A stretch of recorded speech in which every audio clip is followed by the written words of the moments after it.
Good morning, everybody. I'm just coming back to you. I'm going to go ahead and talk again about time shifting, quantum leaping, and going into a higher dimension. And what exactly that looks like. How do you do it? And how do you recognize the things that need to change in your life to get that end result of becoming your higher self and being on the highest path of your life, okay? Into the ascension process, which is what we are all experiencing here on Earth right now.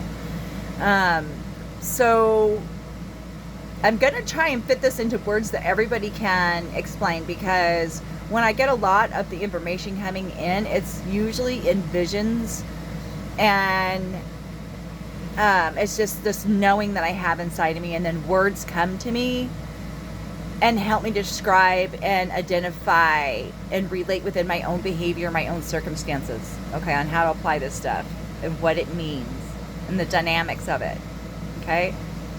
So taking all of that information out and putting it into layman's terms so that everyone else can understand it is a completely different story, but I'm going to do my best. In my mind, it's super, super easy to obtain. And the one thing that I realized is the one factor that changed for me, which I do believe is what changed the whole dynamics, is I chose myself. And in the past, through the different unhealthy relationships that I've had, I've always just kept choosing the other person. And even in this relationship, it's like Stockholm syndrome, where you eventually fall in love with your abuser. And they just keep abusing you, and you just keep enduring it. You keep taking it, and you basically just keep falling more and more in love with this person that is abusing you. And a lot of times that's what's happened in my life, because my very first experience was a very traumatic experience. My first memory, which is a dream memory, was a very traumatic experience in that my parents were fighting, and it's a long story, but my dad came and he held the gun to my head and he threatened my mom, said he's going to blow my head off. That was my first dream state memory that I have. It was my first blocked memory that I had. And growing up, I thought, I don't have any blocked memories. I remember everything. And then as I started going into my teenage years, I kept having the same dream. And then I would go to my mom and she confirmed it. And so that I don't have that dream anymore, because I believe that I identified where the blocks were coming from. Okay, from that intense exposure, being thrown into the crib and yanked around and then having a gun to my head. Because as you process those memories, as we get older, we find out and we realize, oh, well, that's what that is. It was a gun, or that's what that is, And you come into recollection of the truth in that situation, when you're processing. And so because of that moment in my life, and of course I was not even 2 years old, I didn't have any control over that. But in that moment, that made me fear authority and love it at the same time, because they were my parents. And so then that's what developed the people pleaser in me, to be able to go and become a people pleaser, and people pleasing every single person around me, because good people you wanted to please, because if you didn't, you're going to get threatened and have your head blown off. And subconsciously, I walked around with that subconscious belief inside my head for years and years and years. I'm 51 years old now. And so that subconscious thought process, it leaves me with this just lower vibrational feeling of like there's something missing, and that there's just like this empty void, inside of my soul, because of that. And so every place that I've gone, and in every relationship that I've come in contact with, that's been the measurement, is to keep pleasing these people so that I don't end up with that devastating experience again. And it put the fear of God in me, because I did not want to disappoint anybody. I wanted to please my parents. And so then I became a perfectionist, because my parents were type A. We had to do everything perfect. We had to be the best. We had to be the strongest, the fastest, the smartest. We had to get straight A's. We could not get one B, or we would have to go to summer school. If I was 5 minutes late, and these are not exaggerations, if I was 5 minutes late coming home, my parents would call the cops on me. I would go to a group home or whatever program it was for 30 days or 45 days or 60 days or 90 days. I've been through quite a few of them. And then I would get to go home again. And that was my teenage life. That's how I spent my entire teenage life. I probably had maybe a total of 1 or 2 years of freedom as a teenager, from 14 until I was about 19.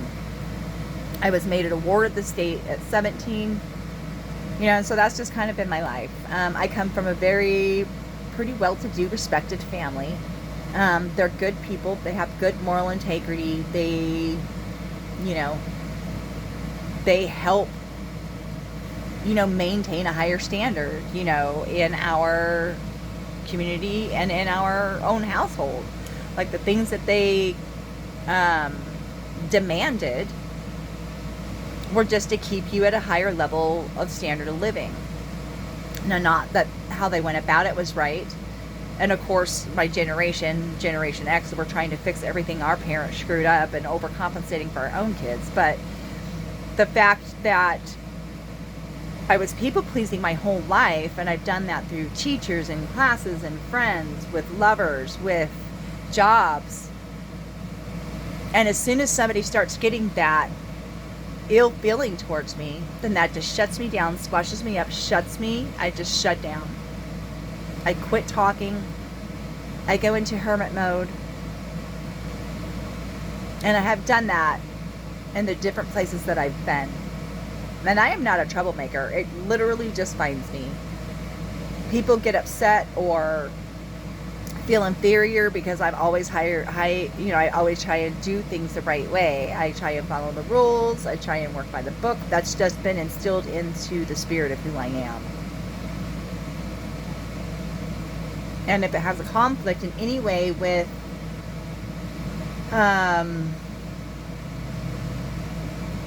my internal moral integrity meter, I have to shut it down. I can't be a part of it, or I have to address it.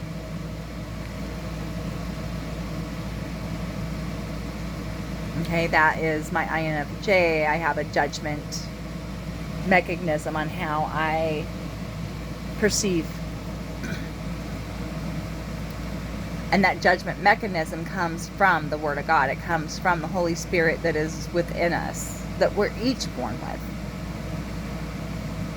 All of us have gifts. We just need to tune into them. And by people pleasing, we're not tuning into our gifts, we're tuning into what others need. Okay, and that's an outward perspective. When you're looking at what others need, that is an outward perspective, and it is going to leave you with a gap and a gaping hole inside your soul.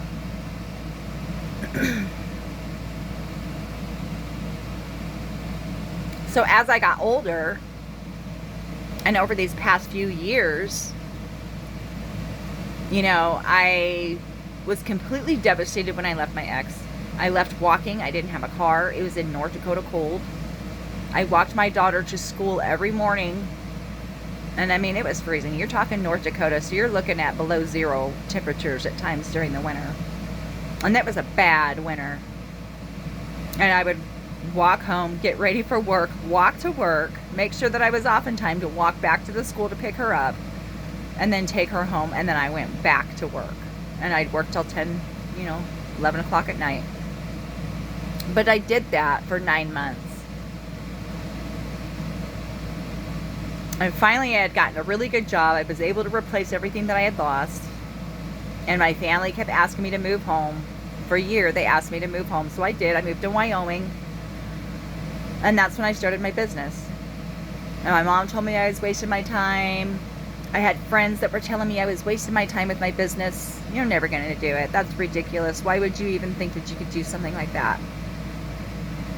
And I still did it.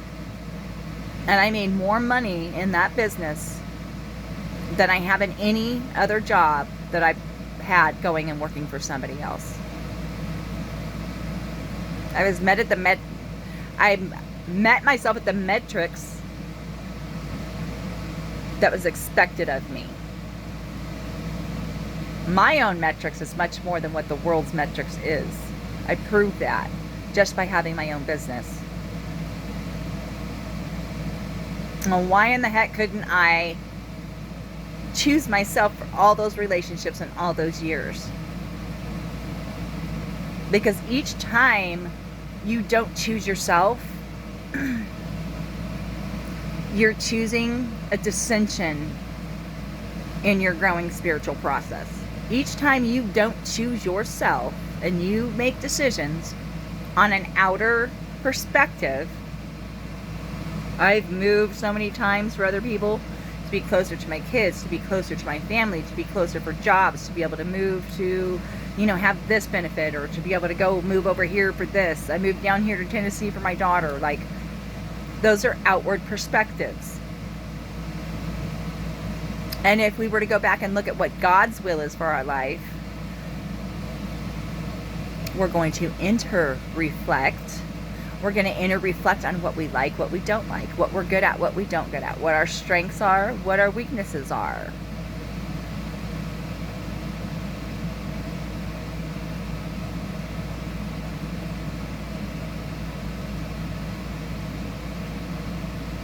And as we tend to hone in on our strengths,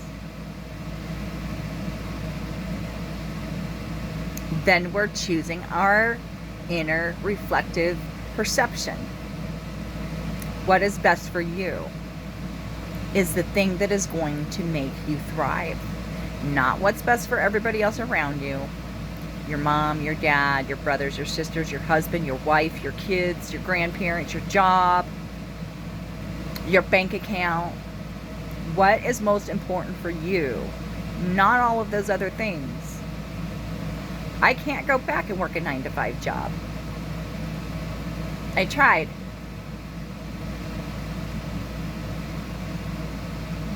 That's just not for me. And I had to walk away and choose myself. I have not worried about rent one day since the day I left. And I had other circumstances that have helped me provide for myself. And now I'm just becoming creative with that, and it does suck that I got into this relationship, because after being single for over 6 years, I felt like I was healed enough to be able to contribute, and I could just understand well enough to be able to help this person work through whatever the hell they were working through. I could see exactly why they were acting the way they acted, which gave them room to act that way even more. I understood why they didn't call, so that when they did call, then that just reiterated and re-supported their bad behavior that I didn't want, that I knew I deserved more of, but I understood where they were coming from, so it was okay. That's not choosing myself. That's not choosing yourself. And it doesn't matter if you're a male or a female and you're listening to this. This applies to everybody. When we allow room for error, okay, and this is the flip side. Now, there is a balance, and that's not what I'm talking about. Pay attention, please. When we choose to honor ourselves and not allow room for mistakes, especially when it comes to making us feel bad, or making us feel unworthy, or making us feel unheard, or making us feel unloved, and we make choices, okay, for ourselves, that's an internal dialogue that puts us on our best and highest path, and we cannot serve other people unless we are on our best and highest path. So by squashing ourselves and not speaking up and allowing people to lie about us and allowing people to get away with things was my way of handling things, And people say, oh, you always fight. And I do. But in certain circumstances, because I always fought as a child, I overcompensated and kept my mouth shut as an adult. And I didn't speak up when I should have been speaking up. It's okay to speak up. It's okay to have a voice. It's okay to have an opinion, and it's okay to feel bad and express that. And if they're good and worthy people, they will honor that, and they will turn around and respect you back, and they will reciprocate the energy that you're giving out, because you're both on that level playing field. Now, had that guy come back, and that day when he came, the day before I left, or 2 days before I left, and he wanted to have sex, I literally have like, I don't know how many different messages from this guy. It's your last chance. Ooh, okay. Let me just run. But had I faltered, because I'm a people pleaser and I understood where he's coming from, I understand that he cannot love himself and he hates himself because of his trauma, and he can't figure out how to get out of it. And so he doesn't feel like he deserves anybody's love. And anybody that loves him, he will squash and he will destroy, trying to prove that he is unworthy. And I allowed that. Not because I didn't know I was beautiful, not because I didn't know what I bring to the table, because I cater morning, noon, and night, 24/7. You want a sandwich at 2 o'clock in the morning? I'm getting you a sandwich. Oh, you want a pot roast? Guess what? I'm getting you a pot roast. Like, that's how serving I am. I packed the lunch. Oh, you don't like that now and it's lunchtime? Let me go get you some lunch that you want to have. Like, that's who I am. That's what I give to every single person that I'm with. I give that to my friends. I give that to everybody. If I have it, it is yours. Even if I only have one of it. If I have it and I'm not using it, it's yours. And there is no separation. And so that is why I need to be so diligent on who's in my life. And that is why I have to be so strict at who I allow. Because sure, I can accept everybody. Everybody. I dated a gangbanger. I dated a guy that was so-called in the cartel.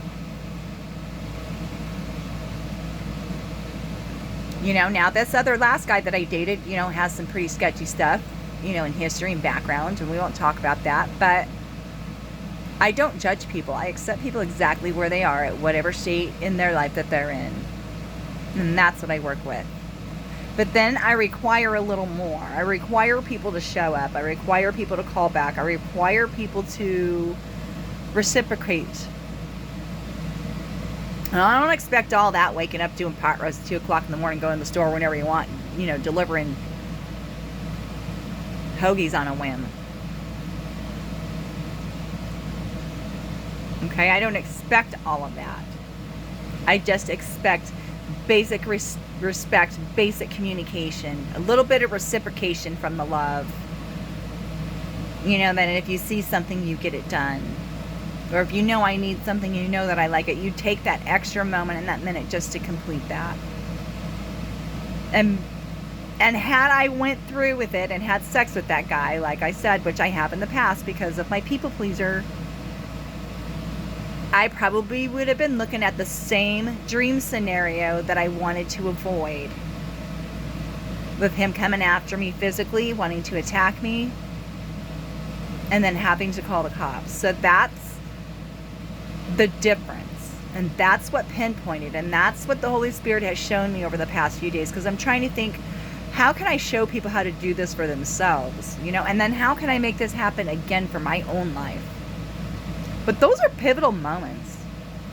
And I often thought, you know, I mean, some of you have seen me working on this law of attraction, and some of you have seen me working on my life for over 6 years now. I've, you know, been posting about it, documenting it.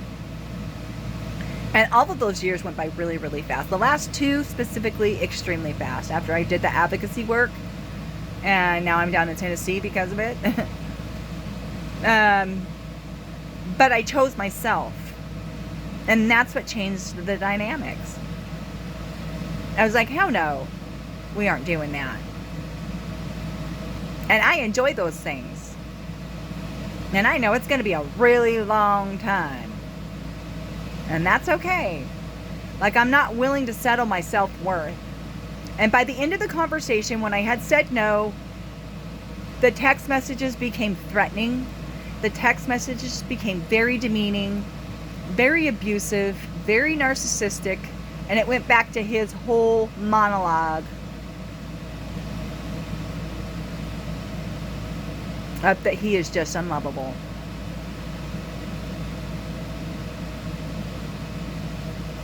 Okay, that's when my wallet came up missing. My wallet came up missing that day. Now, through this dream state and changing it and jumping the timelines into a more positive ending to that whole scenario and a more positive start to this new progression that I've got going on, it was just me saying, no, I'm not going to have sex with you that one last time. I'm going to choose me. I'm going to continue moving forward. I'm going to continue doing what I need to do to create the life that I, am going to create. And I have goals and I have things that I've been obtaining. And so that just opened up a whole new plane of experimentation for me for my own life.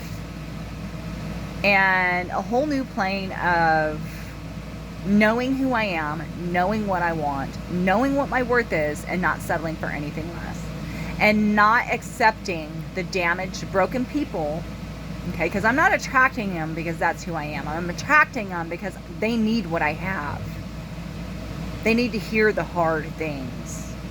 And it's going to be their choice on whether or not they want to step up to the plate and rise up to that standard, or whether or not they're going to continue the life path that they're currently on.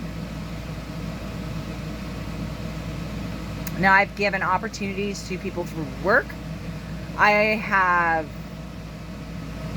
don't know how many people that I have offered to try and help them start their own businesses, to be able to create a program for their own life so that they could reach their highest path of existence.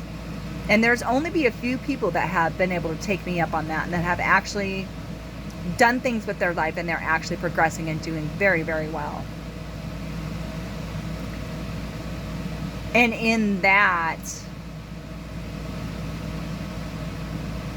each one of us is a spark to the other person. So if you're seeing this right now and you're on my page and you're hearing all of these messages that I'm putting out, do your part and help me reach somebody else that's on your line who needs to hear these words, who needs to understand that you can shift your entire reality and you can jump paradigms, quantum leap. There's so many different labels for it because we love our labels, but you can do that. And all you have to do is the hard thing. It's very hard for me to deny myself and not please somebody else, because that is the core of who I am. I am a servant. I serve people. I lead people to do the right thing. I show them how to overcome. I show people how to observe. Because when I was younger, I would just open up a can of whoop ass and I wouldn't give you warning. You knew my name, that was your warning. And that's not who I am anymore. I've completely changed. I'm able to control my anger. I'm able to control my emotions. I still cry. I'm a big crybaby, and I'm not going to hold that back because that's a release. Crying is a release. And if that makes somebody else feel uncomfortable, that's not my problem.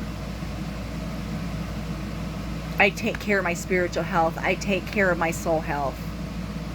And this world wants us to stunt our emotions and not recognize our emotions. And, oh, you know, you're a man. If you're a man, you're a wimp. Or if you're a woman, you're just crazy. And those indoctrinated theories and methods just need to be shut down. And so I'll call people on that right there, right then. I'll ask them, are you just so insensitive that you can't allow? And if they say, oh, well, this is not the time or the place, I would say there's no good time or place. And this is when I'm processing and releasing. And people try and squash you and push you down because they can't address those things within themselves. They would feel lowly if anybody saw them cry. They would feel defeated if they ever showed any emotion. So do not allow other people to put their limitations on your life, no matter what it is. It doesn't matter what it is. You don't allow people to put limitations on your life. That's for their life. Those people that said I'd never do it, they were thinking of themselves when they said that I could never grow my business. And I had to leave a badass business in Wyoming. And I am starting over down here. I have some wonderful clients. I'm not looking to go down the same path I was as far as the cleaning. I'm going to do cleaning because that's all a part of the energy healing, and to be able to go into people's homes and to be able to clear their energy out and to be able to reorganize their house and to be able to get rid of all the things that they don't use, or the broken things they don't use, or the things that are old that maybe draw up and trigger negative emotions. You know, and then we deal with that and we process that and we move that out. And then we go to the next room, and then that's what we do in that room. We clean each room and we soothe and we heal. And sometimes that takes a couple months because we have to go at the client's pace. I'm here to teach you and lead you, okay, down a spiritual path that this world has forgotten. And that's what I was placed on this planet for. So I encourage you to tune in, tap in, and get turned on to your own God frequency on a daily. Today, I'm working on my goals. I have a 75-day program. It's not the 75 hard program. This is my own program. And I'm currently writing it out. I'm looking for other testers, other beta testers. You guys want something free that is going to absolutely, positively change your life. And if you're ready for that change, if you're ready to choose yourself, and you're ready to be a burb, and you're ready to take action, I want you to subscribe to my channel. I want you to hit the like. I want you to share. But the last thing I want you to do is I want you to click the link, schedule a time. Let's start diving in and creating your own roadmap to your own life. Reset your script. Thank you for joining me today. Don't forget to subscribe.